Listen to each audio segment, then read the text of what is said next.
TΑTOU KŌRERO, our stories. Sharing our learning across the Kāhui Ako. Introducing Rachael Botica. Rachael is the visual arts leader at Waikowhai Intermediate and has been involved in curating a resource for our Kāhui Ako called Mindful Moments. It is a concept that is talked about so much, but can you help us clarify what is well-being? It is a concept that's talked about a lot. I think for me, you have to kind of self-define. It's as well as being well, it's much more holistic. The concept of hauora is being comfortable and happy, including in physically well. I think I like the phrase "at ease." I think that's a really nice way of the idea of well-being is you're well when you're feeling at ease. What first drew you to the practice of mindfulness? Personally, I've tried out mindfulness as a tool to help with physical pain when I had a back injury. So I got there through just reading about, therapies and stuff that were coping with the physical pain. So I began the practice for that, incredibly helpful, successful with that. But then I just noticed that the other parts of my life were getting so much better. I felt like I was being a nicer parent and a better teacher. So that's where I went sort of off into the benefits and the other sides of your life and for well-being, as well as just actually for being well. What role does mindfulness play in a school-wide well-being program? I mean, imagining a school where everybody had a regular practice, I just can't imagine how high functioning, particularly socially, that would be. So that's what we're trying to do. I mean, we started looking at well-being in schools. I just couldn't see that every time you think, well, how do we do this? If it's relationships, if it's resilience, it's well, there is something that actually improves all these things, and it's really, really simple. So for that, I think it's a foundation. It would be great if everyone could practice. It's just getting people to try it out and to realize that it is not all those gimmicks. And if you just go online, yes, you're going to find 400 scripts and here's one with this music, and it's none of those things. It's not, we all know if you're going to do SSR, then you need to read with the children. It's not something, mindfulness is not something you can do to somebody else, or you can't, or you do 5 minutes of mindfulness, which sitting in silence or whatever, and then I go do something on my to-do list. It's really, no one's going to see the benefits of it. Do teachers have to buy into the concept of mindfulness to support their students using a resource like Mindful Moments? So, I mean, for us as part of the wellbeing group in the Kāhui Ako, we're trying, our biggest thing is getting, it's that viral teaching. So it's getting an adult teacher to practice, see the benefit, therefore teach the practice. Because what are the key benefits of mindfulness for our students? I was thinking about, you're building a muscle, just like you go to the gym to build up strength. This is a building up, the strength of your mind, so that when stuff happens, like it always will, you'll have a better, sort of stronger way of dealing with it. It's a huge part of resilience, right? So a nice question that I ask the kids after we practice is, did you notice anything about yourself after that? They will often notice that they are hungry, tired.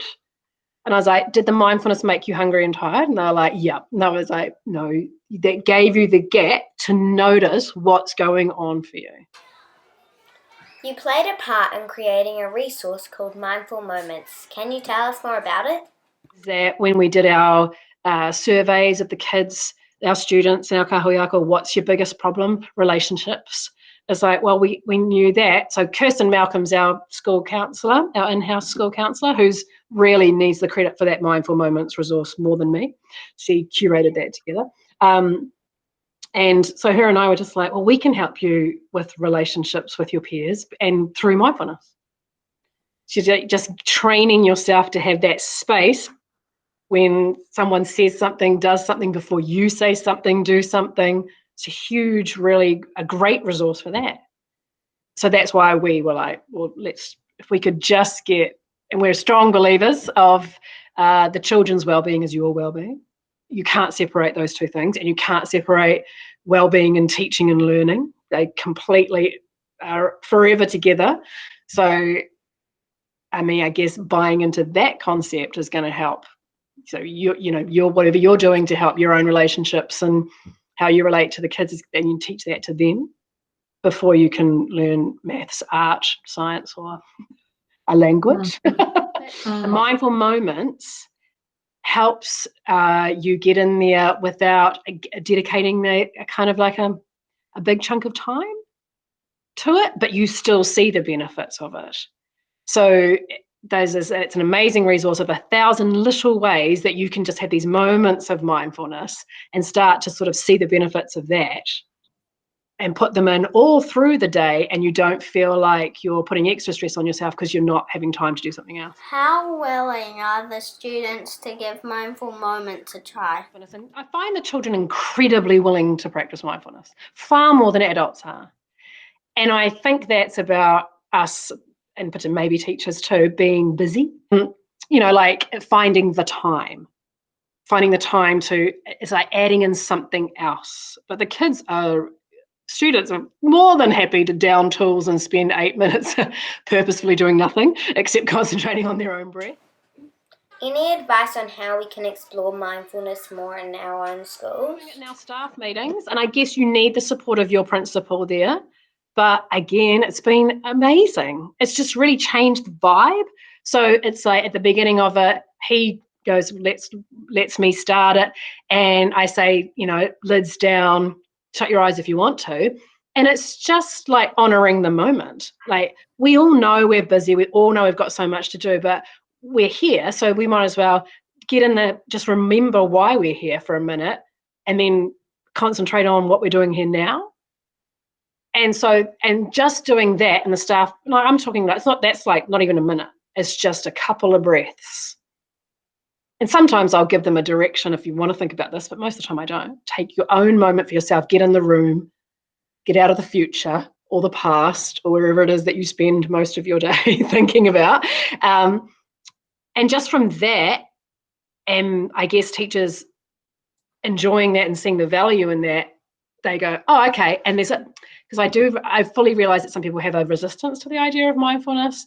Maybe it has a religious connotation, which is in the, it's in the website there, it doesn't. And so that helps break down that stuff as well. Advice. Yeah, just try it out. Find the most simple 8-minute practice that you can listen to and try it out. Are we in times where we need to focus on our well-being more than ever? But I found everyone was a lot more receptive post-lockdown because we had this wonderful little window to kind of like actually honour well-being and actually walk the talk. They're like, oh, we're doing lots of well-being stuff, but there was this kind of like, can we finish doing that now and get back to the real work? I mean, this is the real work. Any recommendations for teachers wanting to learn more? And hopefully, once you try them and you feel and see the benefits of them, it might make you a bit more willing to spend a little bit more time on that. But that book, can you see that? It's about cultivating resilience in educators, but it has a chapter on mindfulness, which is like speaks directly to the idea of what has mindfulness got to do with being a good teacher. So, I mean, because I think so much out there, like you say, it's better to focus in on maybe educators who are using it and what they're finding. And she tells nice little stories of, like, literally, she has a nice, like, what is she, like taking the weather report of yourself, because that's what you set in the classroom. So if you find out what's going on for you for a couple of minutes, then when the kids come in, it'll make you more aware of what you are projecting onto them or what they're bringing into you. That's nice stuff. Yeah. Would you rather your house had a slide instead of stairs or trampolines instead of floors? Immediate slide. No, that sounds awful, trampoline floors. But the slide I can cope with. Hei mahi tahi. Thank you so much to Rachael Botica from Waikowhai Intermediate for sharing your passion about mindfulness in education with us.